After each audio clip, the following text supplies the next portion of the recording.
कशिश election express में आपका स्वागत है। मैं हूं प्रीतम कुमार, आपका साथी रिपोर्टर। अभिवादन स्वीकार कीजिए। हम इस वक्त मौजूद हैं फारबिसगंज रेलवे स्टेशन पर। फारबिसगंज रेलवे स्टेशन अररिया लोकसभा क्षेत्र का एक हिस्सा है और यहां पर 7 मई को मतदान होना है। दो पार्टियां बिल्कुल आमने सामने खड़ी हैं। एक पार्टी का उम्मीदवार राजद के उम्मीदवार शाहनवाज आलम है, दूसरी पार्टी भाजपा है जिनके उम्मीदवार हैं प्रदीप सिंह लगातार कई टर्म से यहाँ से सांसद चुने जा रहे हैं। फारबिसगंज जंक्शन पे जो है कुछ लोग इकट्ठे हैं यहाँ पे। कुछ लोगों को ट्रेन पकड़नी है, कुछ लोग ऐसे भी हैं जिन्हें यहाँ से दिल्ली जाना है, सीमांचल एक्सप्रेस ट्रेन पकड़नी है। और हम यहाँ बात करेंगे, लोगों से जानेंगे यहाँ के लोगों का मुद्दा क्या है, बुनियादी समस्या क्या है। जो यहाँ के मौजूदा सांसद हैं उन्होंने उनकी अपेक्षाओं को पूरा किया है। जो विपक्षी पार्टी है उनसे उनको क्या अपेक्षा है, राहुल गांधी के वादों से कितनी अपेक्षा है, प्रधानमंत्री मोदी के वादों से कितनी अपेक्षा है। और इसके साथ साथ जो राज्य के मुख्यमंत्री नीतीश कुमार हैं, जो पिछले 19 साल से लगातार इस राज्य के मुख्यमंत्री हैं, कुछ कालखंड को छोड़कर उन्होंने क्या काम किया है और क्या नीतीश कुमार के प्रति लोगों का आकर्षण अब भी बरकरार है। इन सब मुद्दों का पड़ताल करने के लिए हम पहुंचे हैं। क्या नाम है आपका? राम कुमार भगत। राम कुमार भगत जी। राम कुमार भगत जी, आपके परिवार में कितने लोग हैं? हम पत्नी है, 3 बच्चे हैं। बच्चे की उम्र क्या है? बच्चे की उम्र? एक बच्चा क्या करता है? कितने बच्चे हैं आपके? 3 है, एक बेटा 2 बेटी। बेटा क्या करता है? बिजनेस संभाल लिया है मेरा। किस चीज का व्यापार है आपका? पानी का, बिस्लेरी पानी का है। अच्छा, पानी का मिनरल वाटर आप घर घर सप्लाई करते हैं। तो बिहार सरकार को तो कहता है कि पानी घर घर पहुंच रहा है, नल जल, तो फिर आप कैसे से पानी पहुंचा रहे हैं? अरे नल जल तो घर तक सीमित है। हमारा पानी तो दूर दूर तक जाता है। स्टेशन पे जो आप आते हैं पानी लेने, बोतल बंद बिस्लेरी पानी है, वो पानी नहीं। तो क्या अपेक्षा है? जो मौजूदा सांसद हैं प्रदीप कुमार सिंह, आपका इलाका कौन सा है सर? यही अररिया लोकसभा में आते हैं, फारबिसगंज विधानसभा में। कभी आए हैं घर वगैरह, कई मोहल्ला भ्रमण किए हैं? वो तो कई बार मिले हमसे, उसमें कोई मिलने में दिक्कत नहीं है। अभी भी हर पर्व त्योहार पे आ ही जाते हैं। बाकी और जुलने वाले लोगों में से है। हाँ, सो तो है। क्या अपेक्षा है इस बार? क्या है मुद्दा, क्या है आपकी? देखिए, ये जो चुनाव हो रहा है ना, ये राष्ट्रीय स्तर का चुनाव है। ये गली मोहल्ला नल जल है का बात नहीं है। ये राष्ट्रीय सुरक्षा, आपका देश सभी देशों से ऊपर। हमारा मोदी जी जिस देश में जाते हैं देश झुक जाता है। जहाँ भी कुछ जरूरत होता है, यूक्रेन हो या अफगानिस्तान, तुरंत आदमी प्लेन भेज के आ जाता है। ये किसने कहा कि यूक्रेन झुक गया आपसे? यूक्रेन में जब युद्ध हुआ तो हमारा जो फंसा हुआ था विद्यार्थी साइंस का, कौन लाया? मोदी जी लाए। अफगानिस्तान में युद्ध छिड़ा, कौन लाया? वो तो ये मुद्दा देश का है। वो तो इराक से भी एयरलिफ्ट करके उस टाइम की सरकार ने लाया था लोगों। हमारा मजबूत होना चाहिए ना राष्ट्र के। कोई ऐसी पार्टी नहीं जो बहुमत के लिए लड़ रही है। एक मिनट में आ रहा हूँ। अभी तक क्या कहना चाहते हैं? अरे एक सशक्त हमारा राष्ट्र में, यानी यूक्रेन से भारतीय छात्र 2022 में वापस आ गए। हाँ, तो कुछ तो है ना। अरे जो बोलता था खून की नदी बहेगी 370, चुटकी में 5 मणिपुर में 10 महीने से क्या? अरे एक मणिपुर को लेकर बैठे हैं। मणिपुर तो उग्रवादी क्षेत्र है। अच्छा, जमाने से अभी तो सुधार हुआ। तो मणिपुर में 10 साल से क्या? अरे आपको ही मालूम है, म्यांमार से उसमें घुसपैठी घुस के आतंक मचाया। तो यहाँ पे हमसे ज्यादा तो आप जानते हैं। एक घुसपैठ की बात यहाँ हो रही है कि घुसपैठ रोक देंगे, तो मणिपुर में घुसपैठ क्यों नहीं रोकती है? अरे कोशिश जारी है। क्या जारी है कोशिश? आज पैदा नहीं लिया है वहाँ पे, ये वहाँ का समस्या। अरे आज आप क्या नाम है सर आपका? इरशाद नाम हुआ। एक मिनट, इरशाद क्या करते हैं आप? वर्तमान में पार्षद हैं और अपना कुछ पार्षद हैं आप। ये बताइए कि ये कह रहे हैं कि वार रुकवा दी थी वहाँ पे, तो यहाँ पे क्या हो रहा है? मणिपुर का मसला क्यों नहीं सुलझा? अभी एक एडवर्टाइजमेंट चला था, पप्पा ने वार रुकवा दिया, वही अंधभक्ति। वार रुकवा दी? पप्पा ने वार रुकवा दी, वही अंधभक्ति घुसा हुआ है। अच्छा। खाने को कुछ नहीं है, गाने को बहुत गाना है। नहीं, क्यों 5 किलो अन्न तो मिल रहा है हर लोगों को। लोग अपना कमा के अपने जमीन को बेच के 5 किलो राशन। अरे ऐसे मुट्ठी भर लोग विरोध में रहेंगे। रहने से क्या नाम है आपका सर? सर सागर कुमार गुप्ता, बिहार से मैं। जिसको खाने को नहीं वही विरोध। क्या करते हैं सागर आप? मेरा छोटा सा बिजनेसमैन है सर। कोरोना काल से जो टूटे हुए हैं सर, अभी तक छोटे मोटे जो व्यापारी हैं सर, जो छोटे मोटे व्यापारी है, वो कोरोना काल से ऐसा महामारी था सर कि छोटे मोटे व्यापारी जो है अभी तक उठ नहीं पाए हैं। ये एक बड़ी समस्या है। यहाँ मैंने कई लोगों से बात की है। साल 2020 और साल 2021 लगातार 2 साल कोरोना की मार लोगों पे पड़ी। हजार लोगों की मौत हुई और उसके बाद उस दौरान जो है जो उद्योग धंधे प्रभावित हुए, अब तक उस प्रभाव से बाहर नहीं निकल पाए हैं, अब तक नुकसान की भरपाई नहीं हो पाई है। हालांकि सरकार ये कहती है कि जीएसटी का जो कलेक्शन है वो रिकॉर्ड संख्या में हुआ है। सरकार का ये आंकड़ा है, वित्त मंत्रालय का आंकड़ा है, लेकिन जब आप जमीन पर जाएंगे जो छोटे मंझुले जो व्यवसाय है वो व्यवसाय पूरी तरीके से प्रभावित हुए हैं। और सागर कुमार गुप्ता उसी चीज को बयां कर रहे हैं। आगे बताइए। जी सर, छोटे मोटे व्यापारी को कोई देखने वाला नहीं है सर रोड पर, यानी हम लोग छोटा मोटा व्यापारी हैं। क्या व्यापार है? जी सर, मेरा मुड़ी चूड़ा का स्टेशन चौक पर अच्छा, दुकान हुआ जी हाँ, सर। हाँ, हाँ। और मेरे पापा जी बैठते हैं और हम अपना साइड से अपना बिजनेस यानी बिजनेस करते हैं सर। तो अभी तक हम लोग को कोई सपोर्ट नहीं मिला है कि आगे से कुछ सपोर्ट दिया जाए कि हम लोग कुछ आगे बढ़े।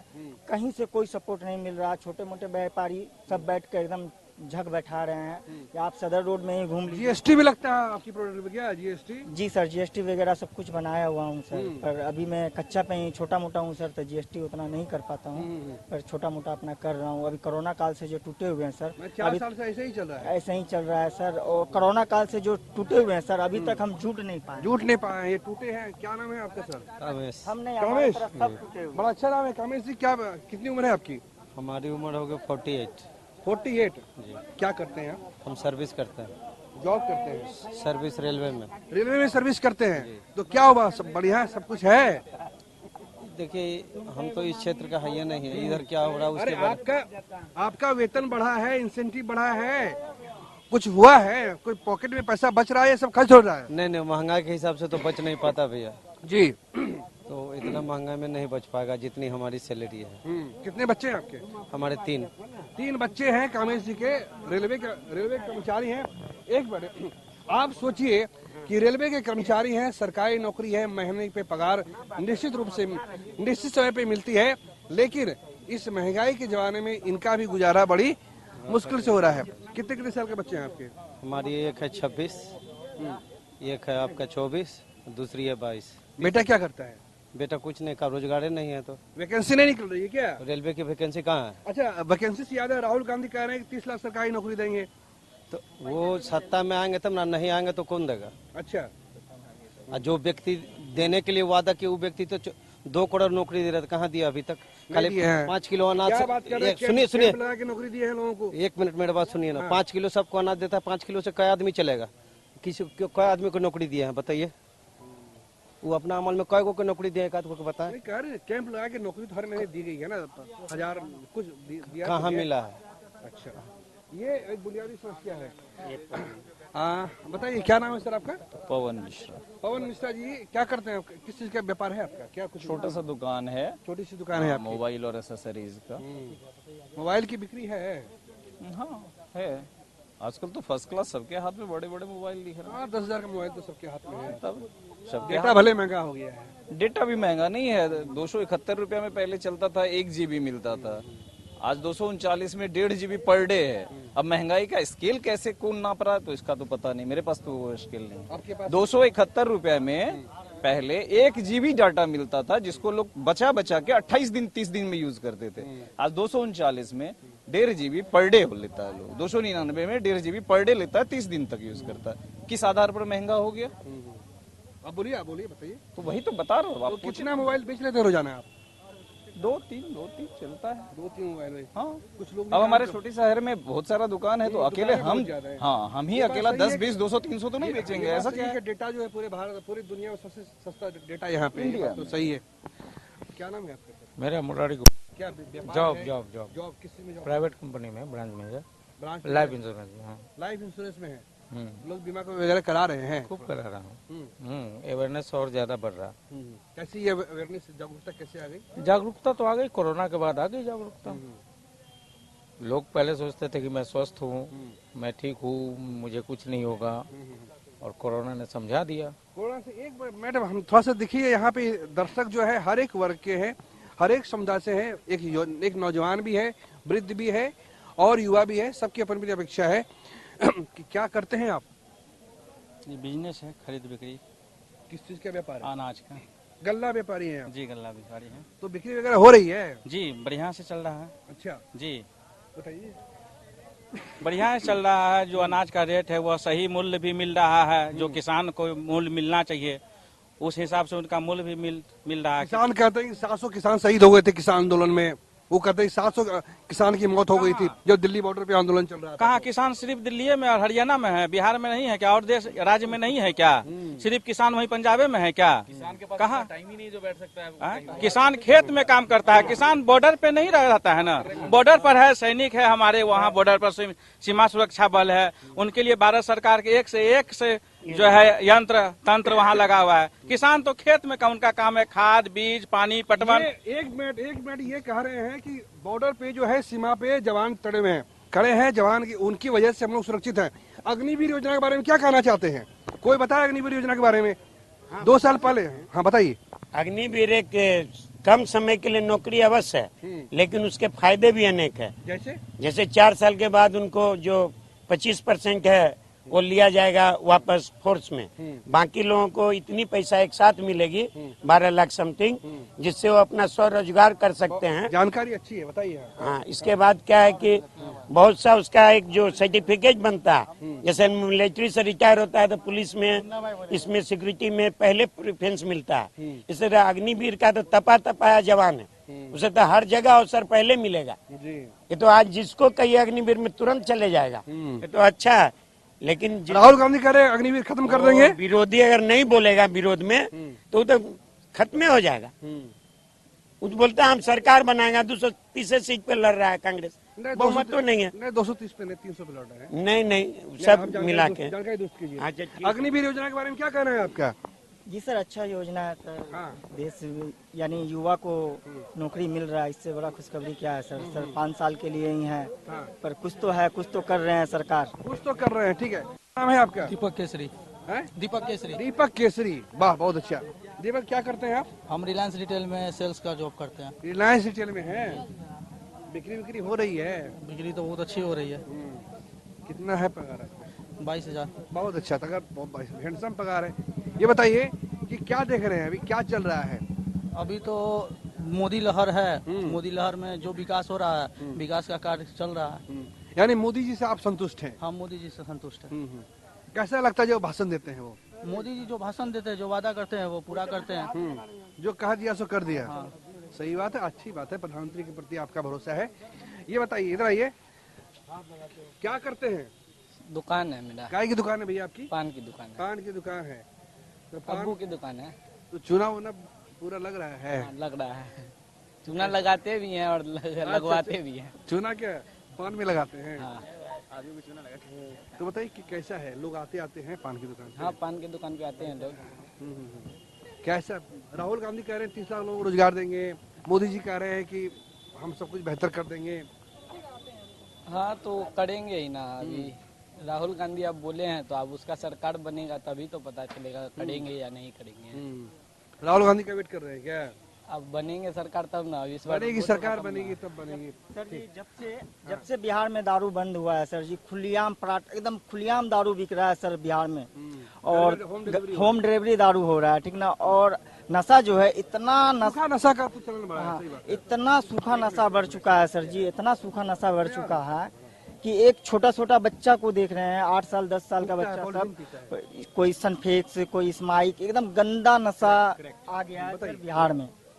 क्या हम ये कहना चाहते हैं इस अपना भारत में, यानी कि अपना इंडिया में नशा मुक्ति जब से सरकार बंद किया है, फिर भी उससे बेहतर है कि उससे ज्यादा ही चल रहा है। अभी शराब बिक रही है, शराब तो शराब, सूखा नशा और सूखा जो बोल रहा है ना भैया, ये करेक्ट बोल रहा है। इससे भी आगे जिस छोटा सा कल का बच्चा पैदा हुआ है, वो छोटे से स्मैक के अंदर में भर्ती है, इसमें भर्ती है, उसमें भर्ती है। पूरा नशाबंदी है, नशा एक मुद्दा है सीमांचल के। जी बिहार में सर नशा एकदम बंद होना चाहिए। स्माइक का जो नशा चलन हुआ है सर, इतना गंदा नशा है सर। पढ़ाई कर रहा है ना, वो भी सलाह उसमें उतरा हुआ है।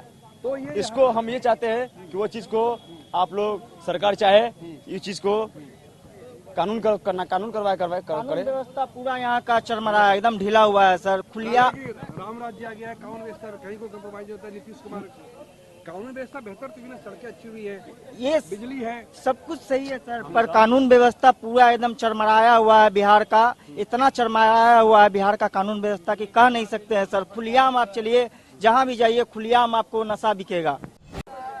क्या नाम है आपका? श्याम। इधर आइए श्याम जी। क्या करते हैं आप श्याम जी? कितनी उम्र है आपकी? लगभग 50 साल। 50 साल। क्या देखा है आपने? भारत में कितना परिवर्तन देखा है? कुछ नहीं, कुछ नहीं। कुछ नहीं। अटल जी सब जुमला। एक अटल जी थे प्रधानमंत्री जो कि इतना किए, उसके अलावा सब जुमला। गारंटी नहीं चल रहा है। कुछ सब जुमला। गारंटी भी जुमला हो गया सब है। जुमला। क्या किस व्यापार करते हैं आप? छोटा मोटा मिस्त्री टाइप का। मिस्त्री टाइप का। कमाई कैसी? कुछ नहीं, 0/0। महंगाई इतना बढ़ा दिए हैं क्या कि भाजपा कमाई कह रही है कि 22 करोड़ लोगों को गरीबी से बाहर निकाल दिए हैं। भाजपा वो ये जाके कहती है। भाजपा से पूछिए, भाजपा को कहिए जो बोलते हैं ना भाजपा का। हर नहीं हम डेली बोलते हैं लोग। 1 second, are you educated person? Sir आप बोलिए। ठीक है, जो बोलते हैं ना कि हम 22 करोड़ जनता को गरीबी से निकाल दिया, उनको कहिए गद्दी से नीचे उतर करके आवे, आम पब्लिक के पास जाएं। वो एसी में बैठ करके थेथरोलॉजी करने से कुछ नहीं होता है। आम जनता के पास जाएं। ठीक है, आप पत्रकारिता करने आए हैं, ठीक है, आप पढ़े लिखे इंसान है, पत्रकारिता करने आए हैं, पत्रकारिता कर रहे हैं तो आप भी एक नौकरी कर रहे हैं। आप आम जनता के बीच में हैं, आपको सच्चाई पता चल रही है। वो गद्दी पर मंच पर खड़ा हो गया, मैंने 22 करोड़ जनता को नौकरी दे दिया। आप उनसे कहिए कि कृपया आकर के जमीन पर आवे। और अजीत पवार भारतीय जनता पार्टी ज्वाइन करती है, वॉशिंग मशीन में एकदम धुल जाते हैं। आजकल ये वॉशिंग मशीन क्या चल रहा है? वॉशिंग मशीन यही चल रहा है कि दूसरी पार्टी में विपक्ष में जो रहे वो भ्रष्टाचारी है। अब भारतीय जनता पार्टी में जाने के बाद वो दूध का धुला हो जाता है। ठीक है, ये कैसा पैमाना है? अभी आपने कहा कि केंद्र की सरकार कह रही है कि 22 करोड़ लोगों को मैंने नौकरी से निकाला। हाँ, उन्हीं का कहना है, गरीबी से बाहर किया। दूसरा पहलू आप क्यों नहीं देख रहे हैं? दूसरे तरफ वो कह रहे हैं कि 80 करोड़ लोगों को 5 किलो अनाज देता हूँ। 5 साल तक देगा। अब 5 साल तक देगा तो इसका मतलब गरीबी हटा कहाँ है? एक तरफ तो कह रहे हैं कि 22 करोड़ लोगों को नौकरी गरीबी से निकाला, और दूसरे तरफ खुद कह रहे हैं कि 80 करोड़ लोगों को जो है फ्री राशन दे रहा हूँ। देखिए, बात ये नहीं है, मुद्दा है यहाँ पर बेरोजगारी का, मुद्दा है यहाँ पर नौजवानों का जो है नौकरी का। हर साल अग्निवीर देखिए, आप देखिए, आप ट्रेंड है ना, आप जो पत्रकारिता कर रहे हैं सर, आप ट्रेंड पत्रकार हैं, और हम जो है हम भी आकर के अगर पत्रकारिता करेंगे अंतर होगा ना। चाइना का जो सैनिक है वो ट्रेंड सैनिक होगा, और हमारा जो सैनिक होगा वो कितना दिन का ट्रेनिंग लेकर के उससे करेगा काउंटर। दावा है कि पाकिस्तान चाइना दोनों को ठोक दिए हैं, बिल्कुल कंट्रोल में, क्या औकात में रहो लोग कह रहे हैं। तो सुब्रमण्यम स्वामी जी का भी आप बयान सुन लीजिए। सुब्रमण्यम स्वामी के सामने हम लोगों का कोई औकात, कोई अस्तित्व नहीं है। कहते हैं सुब्रमण्यम स्वामी का कहना है कि चाइना जो है लद्दाख में घुस करके जो है मतलब घर बना लिया है, बस्ती बसा लिया है। बस्ती बसा लिया है। हम तो नहीं कह रहे हैं, उन्हीं के पार्टी के लोग कह रहे हैं, और बड़े मतलब हैं नेता, कद्दावर नेता हैं सुब्रमण्यम स्वामी जी। फिर देखिए, नौजवान जो है रोजगार चाहता है, नौजवान को रोजगार चाहिए। मुद्दा ये है कि हर साल बोला गया था 2 करोड़ नौजवानों को नौकरी का, क्या नौकरी मिला? नहीं मिला। छोटे मोटे जो व्यापारी हैं उनका व्यापार ठप है। जीएसटी ला करके इतना उसको जो है परेशान किया गया है। आज जिसके पास जितना ज्यादा पैसा है उसका जिसका जितना बड़ा व्यापार है उतना तेजी से अमीर हो रहा है। ये कह रहा है कि सरकार ये दावा करती है, ये केंद्रीय वित्त मंत्रालय कहता है कि रिकॉर्ड जीएसटी कलेक्शन हुआ है। सरकार का दावा है कि रिकॉर्ड जीएसटी कलेक्शन इसलिए हुआ है क्योंकि देश की अर्थव्यवस्था काफी मजबूत है। आपका क्या मानना है? देश का अर्थव्यवस्था जो है 2014 में क्या था हमारा जीडीपी, और अभी हमारा जीडीपी क्या है सर? इससे अर्थव्यवस्था का पता चल जाएगा। 2014 में हमारा जीडीपी क्या था पूरे वर्ल्ड में, और आज हमारा जीडीपी का क्या स्थिति है। मनमोहन सिंह कैसे लगते हैं आपको? मनमोहन सिंह जी पूरा दुनिया माना बेहतरीन अर्थशास्त्री थे, और जिस समय पूरा दुनिया मंदी से जूझ रहा था, भारत का जो है जीडीपी को टॉप पे ले आया 2008 में। सही बात है, इसमें कोई संदेह नहीं है। एक मिनट कहेंगे, न केवल भारत के बल्कि पूरी दुनिया के श्रेष्ठ प्रधानमंत्री में आते हैं। और जब अमेरिका 2008 में आर्थिक मंदी से गुजर रहा था तो ये मनमोहन सिंह थे जिन्होंने देश में आर्थिक मंदी आने नहीं दी। 1991 में जब मनमोहन सिंह देश के वित्त मंत्री बने, उस वक्त देश की स्थिति बड़ी खराब थी। तत्कालीन प्रधानमंत्री नरसिम्हा राव और उस वक्त के वित्त मंत्री मनमोहन सिंह ने, दोनों ने मिलकर काम किया और देश को वो आर्थिक ऊंचाई दी जिसकी किसी ने कल्पना नहीं की थी।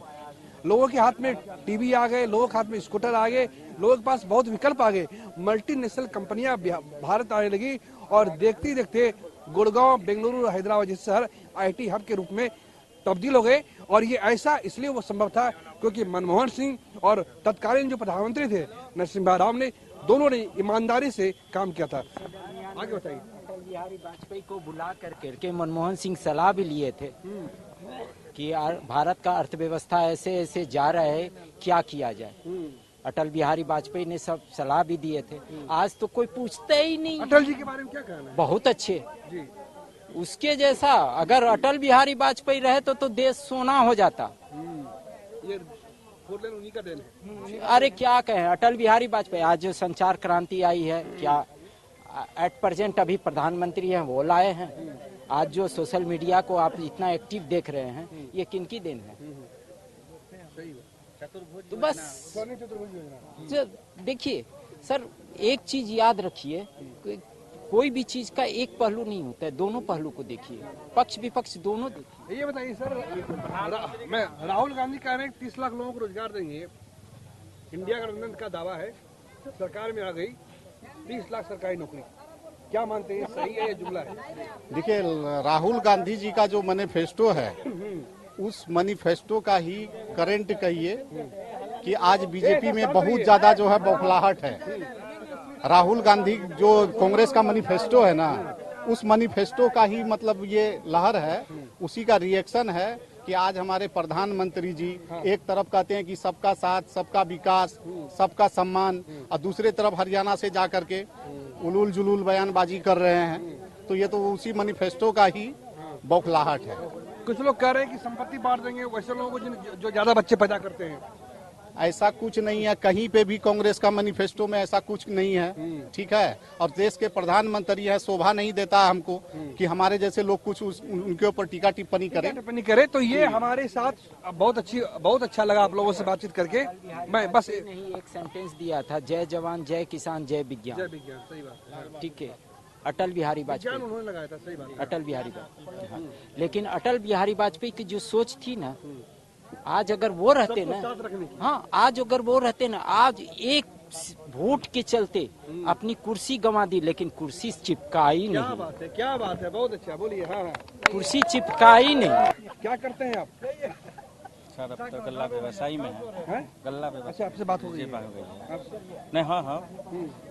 तो अभी जो चल रहा है, अभी विकास के मुद्दे पर ये जो है वोटिंग किया जा रहा है, वोट दिया जा रहा है, और युवा भी जो है मोदी जी से प्रभावित होकर जो है वोटिंग कर रहे हैं। जी, चारों तरफ विकास की बयार है। खास करके अररिया जिला में जो मोदी जी दिए हैं, वो क्या दिए हैं? अररिया गलगलिया रेल लाइन है, अररिया सिपोर रेल लाइन है, अररिया गलगलिया 4 लाइन है, एक्सप्रेसवे हाईवे है। ये बताइए, नीतीश कुमार मांगते हैं विशेष राज्य का दर्जा, वो काहे नहीं मिलता है? विशेष राज्य का दर्जा वो भी मिलेगा, वो अस्थिर रहे तब ना। वो अस्थिर, कुछ लेने के लिए अस्थिर रहना। अगर हम अपने पिताजी से कुछ मांगना चाहें तो वहाँ पर नतमस्तक रहना होगा लेने के लिए। अब पिताजी आश्वासन दे देते हैं, जब तक सोचते हैं अब हमको मिल ही जाएगा, अब बीच में फिर हम बिदक जाते हैं। तो अस्थायी रहना होगा लेने के लिए। जी, और विशेष राज्य का दर्जा क्या, विशेष ध्यान ही बिहार पे मोदी जी का है। चारों तरफ पुल, पुलिया, रोड, सड़क, एक्सप्रेसवे, हाईवे, निर्माण क्षेत्र में काम तो हुआ है। बात जी, वो गडकरी जी की वजह से हुआ है क्या? सरकार तो मोदी जी का है ना, भाजपा का ही सरकार हुआ, मंत्रालय न उनके पास है। तो ये यहाँ की फारबिसगंज की सुधी जनता थी, जिनका कांग्रेस के प्रति भी झुकाव देखा जा रहा है, जिनका भाजपा के प्रति भी है, और जिनका इंडिया गठबंधन के प्रति भी है। इन सब के बीच यहाँ काफी संख्या में युवा हैं जिन्होंने बात बात पे नौकरी की बात की, रोजगार की बात की। अब यहाँ पे 7 मई को मतदान होना है और देखना होगा कि जनता किस मुद्दे पे वोट करती है। एक तरफ मुंह बाए रोजगार की समस्या खड़ी है। पिछले 4 दशकों में बेरोजगारी अपने सबसे उच्चतम स्तर पे थी। इस दिशा में युवाओं का भी कहना है कि वैकेंसी अगर निकलती है तो काफी कम निकलती है। दूसरी तरफ कुछ लोग ऐसे हैं जो भव्य राम मंदिर का समर्थन करते हैं, धारा 370 के खात्मे का समर्थन करते हैं और उनका विश्वास, उनका आकर्षण देश के प्रधानमंत्री नरेंद्र मोदी के प्रति बना हुआ है। इन सब के बीच तेजस्वी यादव ने जिस तरीके से 17 महीने बनाम 17 साल का नारा दिया है, वो नारा भी फारबिसगंज के फिजाओं में गूंज रहा है। कैमरा पर्सन फिरोज के साथ प्रीतम कुमार, फारबिसगंज, अररिया।